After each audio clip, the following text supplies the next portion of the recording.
अस्सलामुअलैकुम और आप देख रहे हैं फेसबुक और यूट्यूब चैनल मोटिसोल। How to score high in exams. अक्सर स्टूडेंट्स जब इम्तिहान में जाते हैं तो उनको ऐसे महसूस होता है जैसे वो सब कुछ भूल चुके हैं या उन्हें लगता है कि उन्हें कुछ भी नहीं आता। तो इस वीडियो में आप जान पाएंगे एक ऐसा हैरत अंगेज़ फार्मूला जिसको 3 P's फार्मूला कहते हैं, जिसका इस्तेमाल करके आप इम्तिहान में बेहतरीन नंबर हासिल कर सकते हैं। First P stands for plan.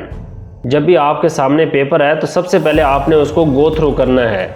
इसमें आपने ये नहीं देखना कि आपको कितना आता है पेपर और कितना नहीं आता, बल्कि सिर्फ आपने गो थ्रू करना है और देखना है कि इस पेपर में क्या क्या पूछा गया है। Second step is proceed with the easy questions. जब फर्स्ट स्टेप से आप गुजर जाएं, आप देख लें कि इस पेपर में क्या क्या पूछा गया है, तो उसमें जो आसान सवालात हैं उनके आंसर से आप शुरू करें और उन सवालात को बाद के लिए छोड़ दें जो सवाल आपको मुश्किल लगते हैं या आपको लगता है कि उनका जवाब आपको ठीक से नहीं आता। ऐसा करने से आपको फ़ायदा ये होगा कि जो भी आसान सवाल आप सॉल्व करते जाएंगे, इससे आपके एतमाद में इजाफा होगा, कॉन्फिडेंस बढ़ेगा, और जब कॉन्फिडेंस बढ़ेगा तो आप जो बाद में मुश्किल सवाल है उनको भी अच्छे तरीके से सॉल्व कर सकते हैं। And third P stands for proof read. ये इंतहाई अहम स्टेप है और 99% स्टूडेंट्स इस स्टेप को मिस करते हैं। ये दो तरह के स्टूडेंट्स होते हैं। कुछ स्टूडेंट्स ऐसे होते हैं जो वक्त से बहुत पहले पेपर को सॉल्व कर लेते हैं, लेकिन वो फिर कहते हैं कि उनको लगता है कि उनके पेपर में शायद कोई मिस्टेक नहीं है, इस वजह से वो प्रूफ रीड करने की जहमत नहीं करते।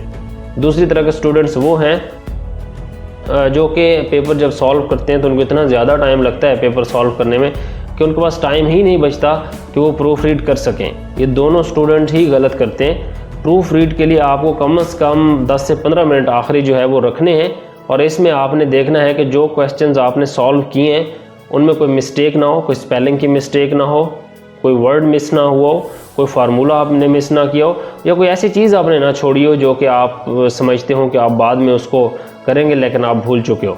तो प्रूफ रीड जो है वो बड़ा ज़रूरी है करना पेपर में, और प्रूफ रीड करने से अगर आप 8-9 नंबर 10 नंबर भी आप बढ़ा लेते हैं तो ये एक बहुत बड़ा कंट्रीब्यूशन होगा आपके मार्क्स में। तो 3 P's फार्मूला जो है उसमें क्या है, प्लान। सबसे पहले आपने पेपर को गो थ्रू करना है और देखना है इसमें क्या क्या पूछा गया है। Second step is proceed. आपने आसान सवालात से शुरू करना है। And third step is proof read, और आपने आखिरी 10 से 15 मिनट में जो क्वेश्चंस आपने सॉल्व किए हैं उनको दोबारा देख लेना है कि उनमें कोई गलती ना हो।